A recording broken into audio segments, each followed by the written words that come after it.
Okay, this is Tsunami back on the beat. Welcome to another video, and we're going to watch another Hacks video. Essentially, as I've said in the last one, he's a red pill psychologist, so he's an educated man who's making certain claims that I just can't agree with.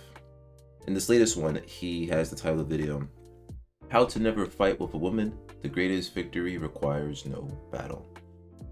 Now, the second part of that sentence, okay, I can understand that. The greatest victory requires no battle. That would be a great victory. I agree, because that means you don't have to expend anything. Your enemy doesn't expend anything, but you get rewarded because you have something over them. Very general, very simple, sure. But that's for war. When I fight with people, there's either one of two things. One, I want to make my point known. I want whatever I'm saying to take precedent. I want you to understand my point and hopefully agree with it. If not, then we'll be at an impasse, and I'll quickly recognize that. But if you still want to continue, hopefully I can change your mind, or maybe you change mine. But that's usually what I go into when I fight, quote unquote, with someone. The second time is when I just want to fuck with someone. When I just want to be a dick, have fun, I'll make an argument. That's fine. Because the power in knowing how to make an argument, mundane as it could be, is the power also to know how to stop an argument. Whatever you gotta do, whether it's honest or not. So with that in mind, how I feel about that, when I fight with ladies, women, right? I always enjoy it. Personally, I just enjoy fighting. So maybe that's just me. I enjoy the argumentation. I enjoy trying to be smart, clever. It's like, I don't know, it's a game to me a little bit, but you got to recognize your place in the world and the relationship that you have with whoever you're fighting with. If I want to keep the relationships, I'm not going to say anything disrespectful. I'm never going to disrespect them. And it's all lighthearted. And I can take it. The most important part is that I have to be able to take it back. Because if I can't take back what I'm dishing out, I'm a loser. 100%. I'm a loser. Because if you can't take back whatever you give out into this world's going to eat you alive. It will destroy you. Okay? You need to be able to punch and take the same force. Okay. So that's my little lesson, little powwow for today. You can thank Tsunami later in the comments by subscribing. But today we're going to see what he has to say about why you should never fight with a woman. And I'm interested to see his points. Got the notepad ready? I got these trash headphones for the last time. I have new headphones, but I haven't set them up yet. Now let's just get into it. I'm Dr. Orion Taraban, and this is Psych Hacks, Better Living Through Psychology. And the topic of today's short talk is how to never fight with a woman. It has been many years since I last fought with a woman, gentlemen, and I very much intend to keep it that way. My friends. Just want to say I fought with a woman yesterday. That's the difference between me and him right there. There is absolutely no point in fighting with a woman for the simple reason that you cannot win.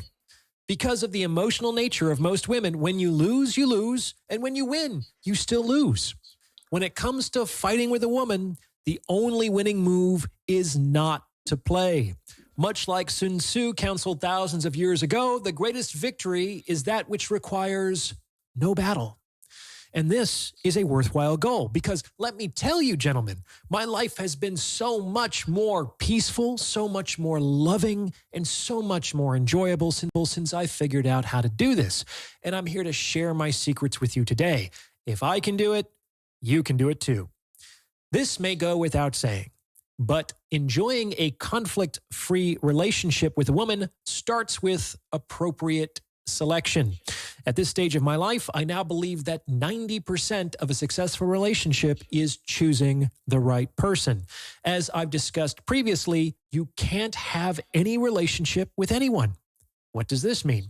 Well, in the context of this discussion, it means that you cannot have a peaceful and easygoing relationship with a woman who is disagreeable or provocative or addicted to drama or unable to regulate her own emotions, etc.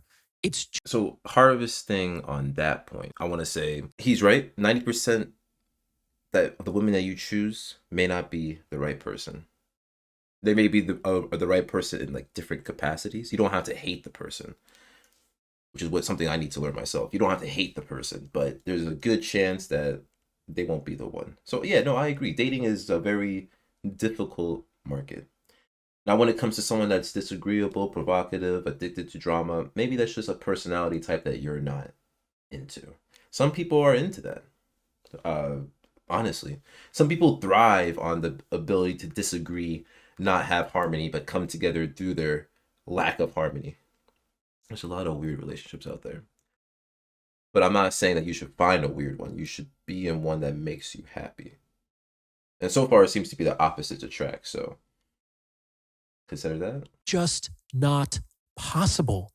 And you may need to examine yourselves, just like I did, to determine why it is you may be actively working to keep such women in your lives. Now, the bad news is that there are a lot of such women out there, especially when we're talking about younger women.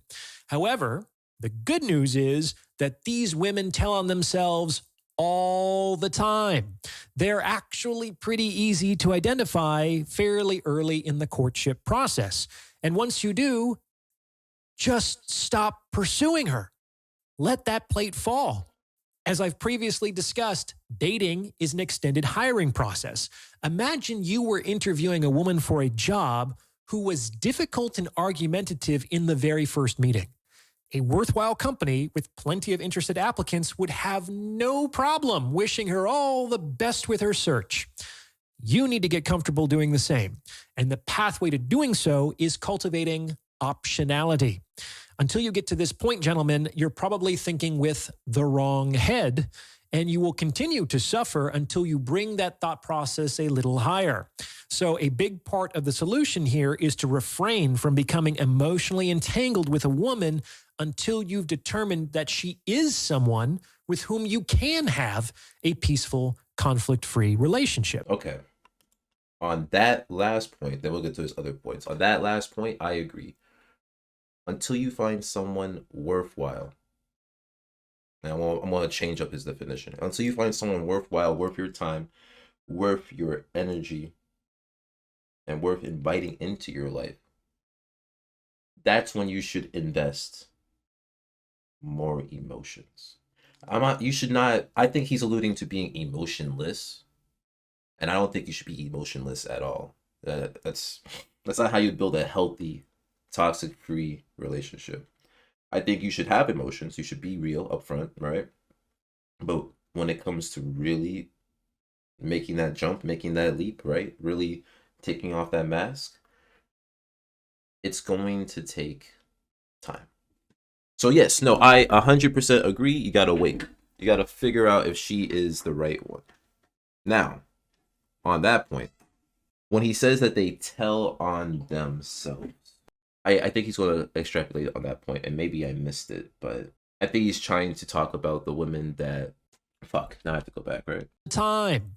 They're actually pretty easy to identify fairly early in the courtship process. And once you do, just stop pursuing her. Let that plate fall.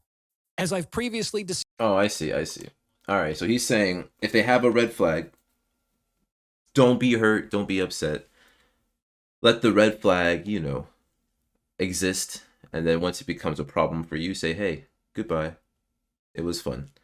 So in that sense, I think what he's offering to men right now is an extended defense mechanism when it comes to dating. Any red flag you see, and I'm going to give you certain red flags that you should see. Once you see them, boom. You just go, you dip, you say goodbye to the lady. And if it wasn't wrapped in the context it's going to be wrapped in, which is obviously, as he said, the hiring process, treating dating as a job, then, if it wasn't wrapped in that, I would like agree with him more. But I don't personally think you should treat dating as a job. Why? First of all, he's trying to allude just to high value men. And if you're a high value man, you should have optionality. You should be able to choose from whatever you want and then, you know, expand on that. But I don't like it. Now, that's just me. That's just my lifestyle. I want to live a lifestyle where it's not like that. But even if you do want to live a lifestyle where you're a high value man, I just feel like it's an empty existence if you have to treat every relationship with every person you ever meet as something that has to be transactional. Like, where are you going to rest your soul? Where are you going to find someone that's going to care for you wholeheartedly? Just not even for your money, just for you, right? Like, when are you going to find someone that knows the weight of your soul, the value of your being? Because if the value of your being is just your monetary value, how much you got around you, I feel sorry for you personally. Anyway, let's get back to it. With whom you can have a peaceful, conflict-free relationship. So let's assume you've already done that, like the wise, high-value man that you are. Does this mean that it's all smooth sailing? Not necessarily. However, what I'd like you to consider is that whether you fight with a woman might have more to do with you than you might realize. Just like women can be disrespectful to men without realizing it, and as I've said, it's their responsibility to stay on the sunny side of the unbreakable rule, men can be antagonistic without realizing it. And it's your responsibility to clarify your tone when speaking with a woman. I'm using the word clarify in the sense of clean up. Just like I've advised women to remove every disrespectful word, tone, and gesture from their communication with men, I'm advising you, men, to remove every hint of annoyance or aggravation or judgment or really any negative emotion from your communication with women. Before he explains, so you're saying that you should be respectful to the partner that you're choosing to be with? Why not just say that? Keep it simple.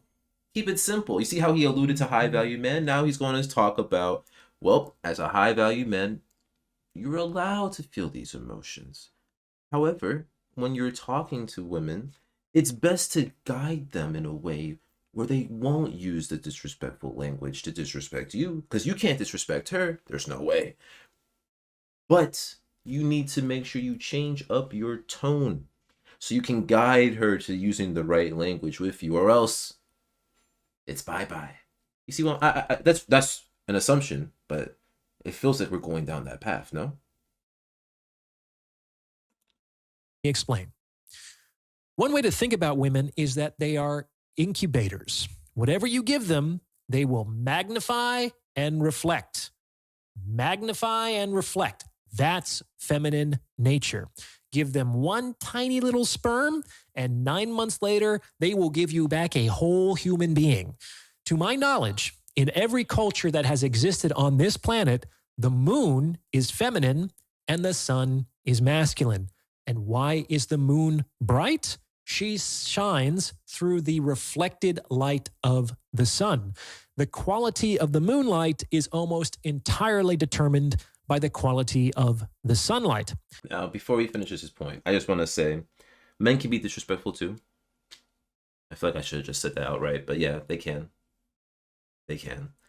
And in terms of this moon and sun thing, while that is true, and I guess that's how he can make his point, and that's fine. I always figured the sun is the raging fire that makes things happen, but the moon is the calm, serene night that relaxes the soul.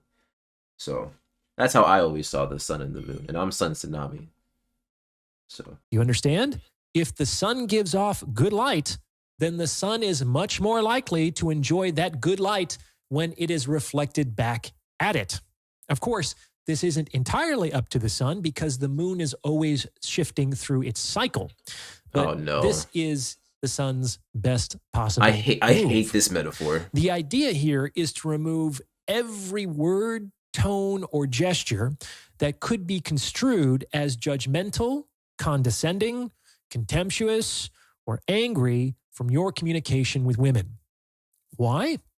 Because if you give a woman even a hint of irritation, she's going to magnify that into aggravation and reflect it back at you. And if you give her aggravation in return, she's going to magnify that into exasperation and reflect that back to you. And before you know it, you're off to the races.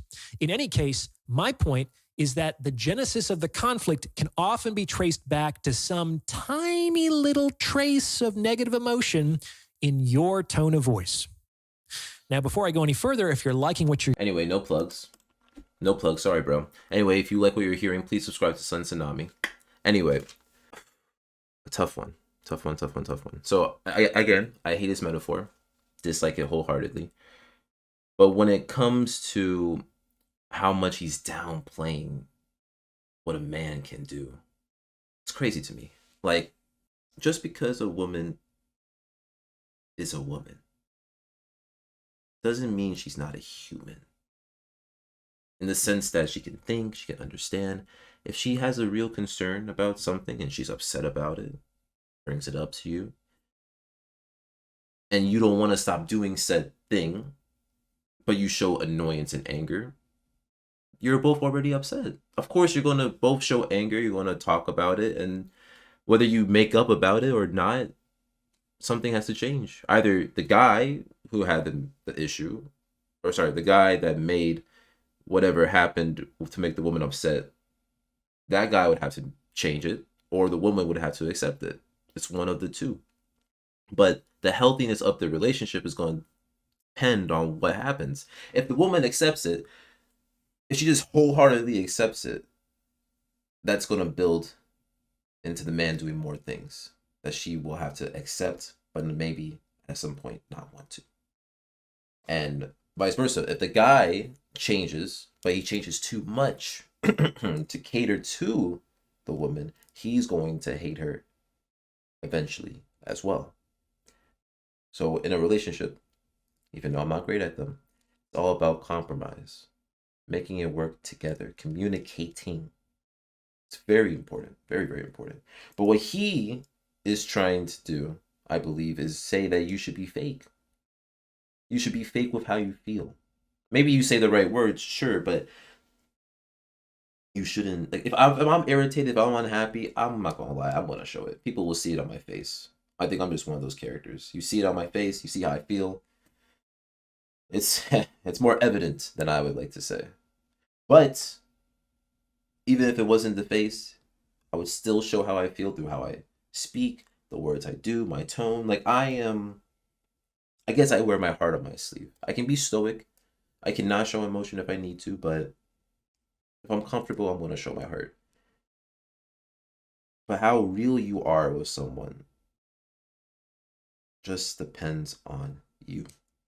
I can be angry and still show respect, love, and a calming nature to whoever I'm talking to, even if I'm upset.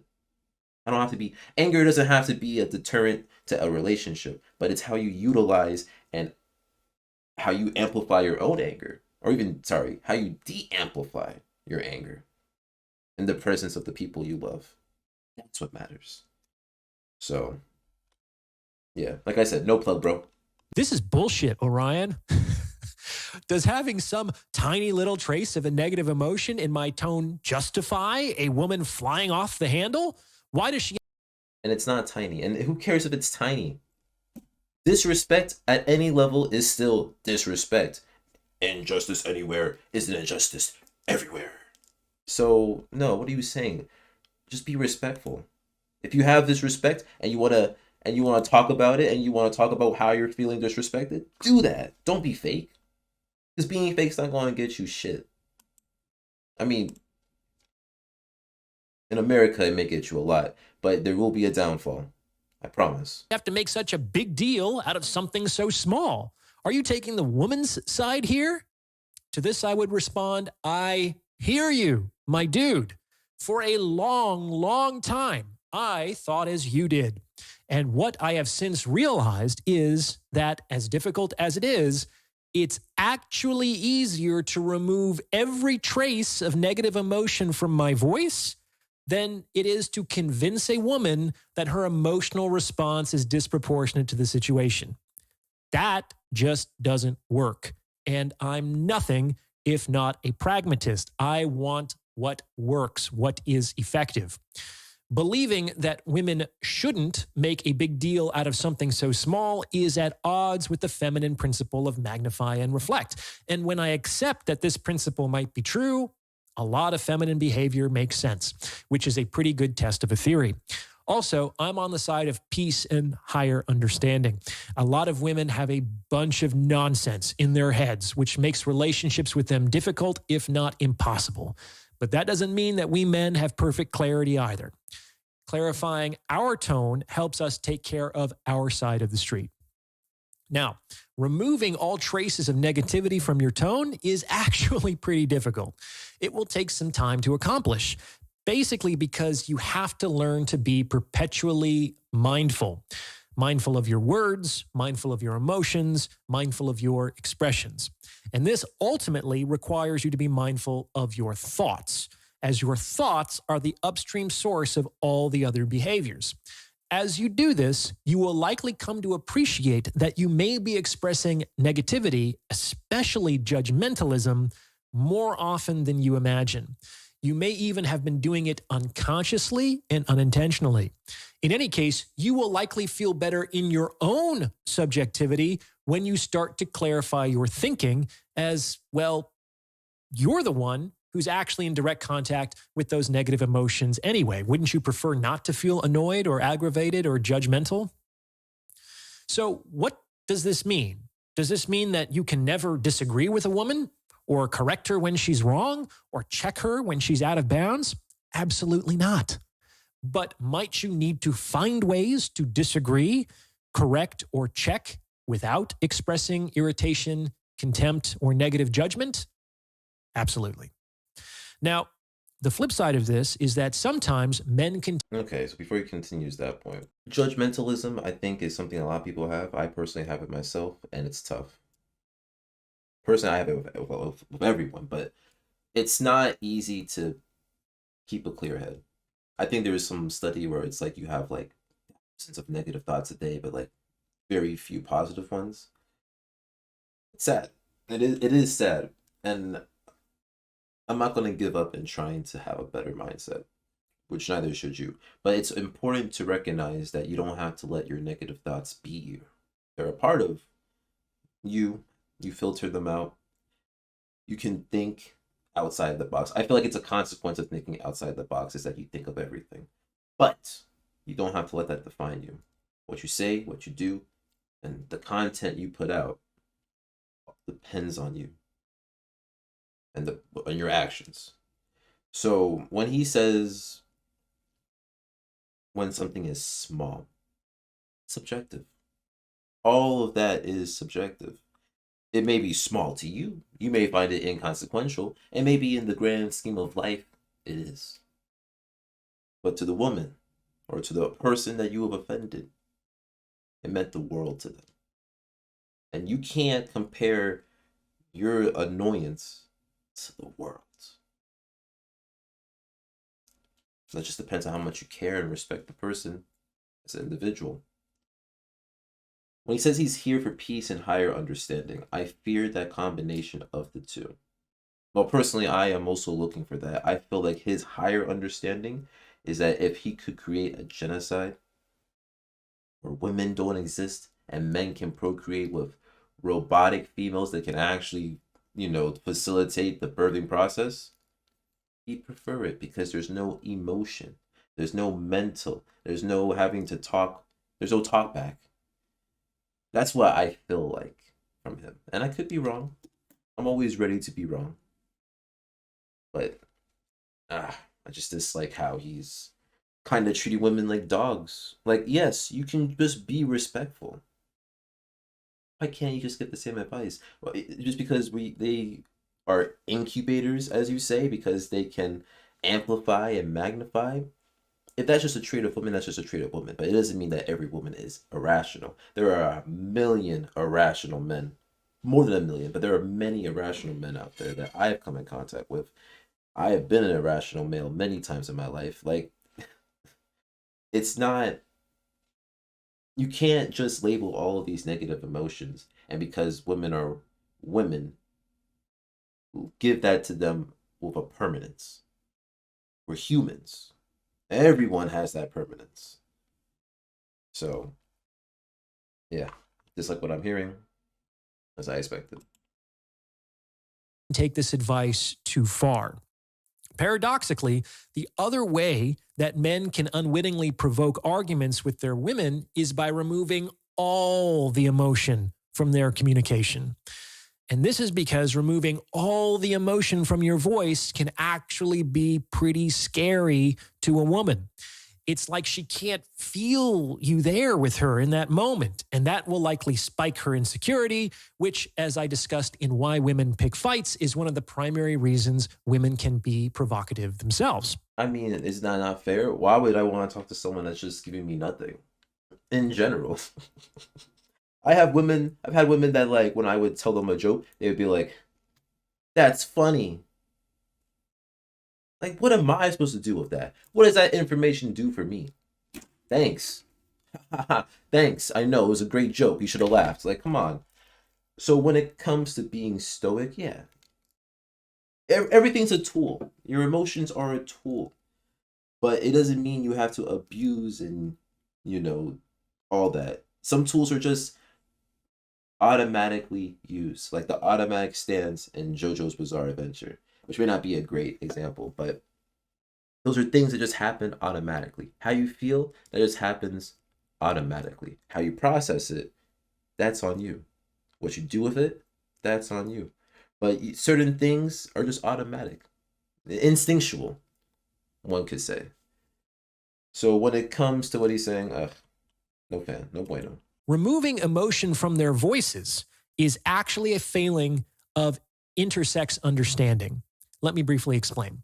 Emotion is generally provocative. I mean, one of its main uses is to motivate, emotion, to create motion. So when men have a problem with other men and we're not looking to escalate the situation any further, as a rule of thumb, we're going to take all the emotion out of our voices. We're going to talk nice and slow, and we're going to be very calm, and we're going to resolve this issue with rational discussion. Do you see what I did with my tone of voice there? Men, what you have to understand is that women pay much more attention to tone than we do. If you take all the emotion out of your voice, what does she hear? Does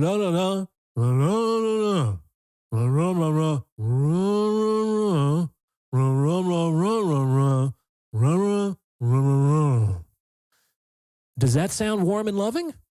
Does that sound like you're on the same team? Not really.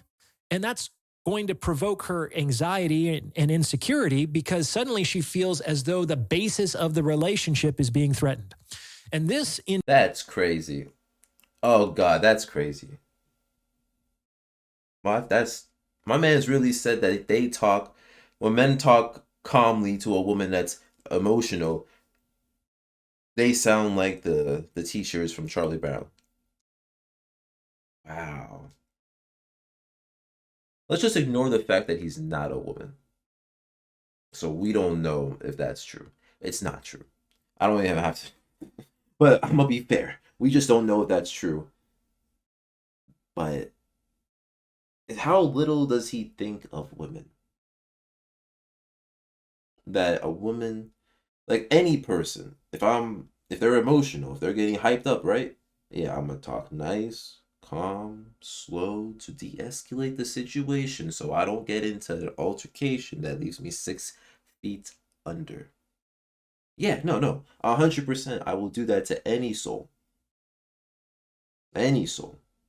I had a girl that had a knife on me at one point in my life, and I talked nice and calm and slow. Now, this may not help my point, but what I'm saying is it doesn't matter who it is. I'm going to de-escalate the situation. So what he's saying, oh God, he's just trying to say it's a game, bro. Tell me he's not trying to say it's a game. So men, watch out.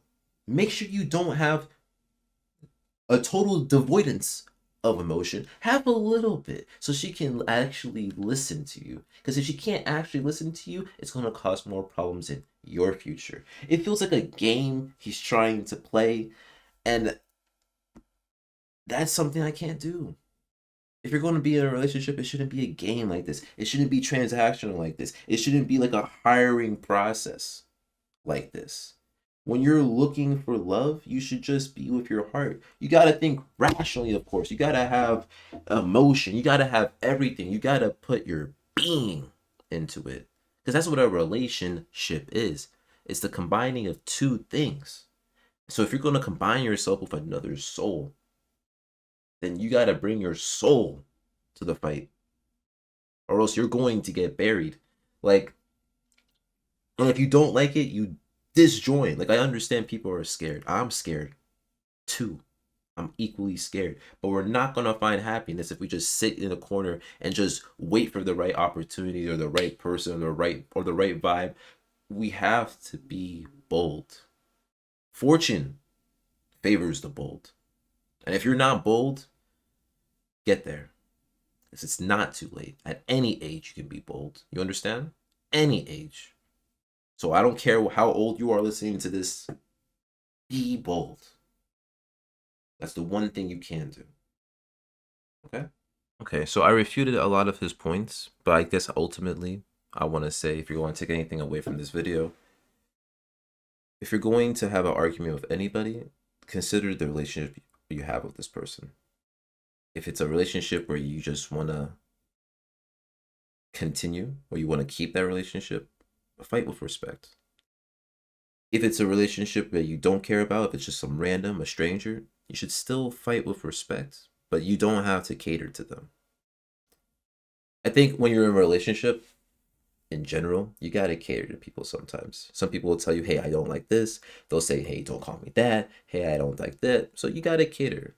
If you really care about the person, at least enough, you'll cater to some of their demands. And be what it be, that's just how relationships work. But if you don't care about the person, you should still be respectful as an individual, human to human. But you don't have to cater. I'm not saying be disrespectful, but I'm saying, like, if you have something you want to say it. Unless, they brandish something or something scary is about to happen, then, please be careful, always. But I'm just saying, in terms of, like, what you should do, that's how I feel. So don't never fight with somebody, but fight with a respect that would have people still want to fuck with you in the future. Fight where you are still valued as the person you were before the fight.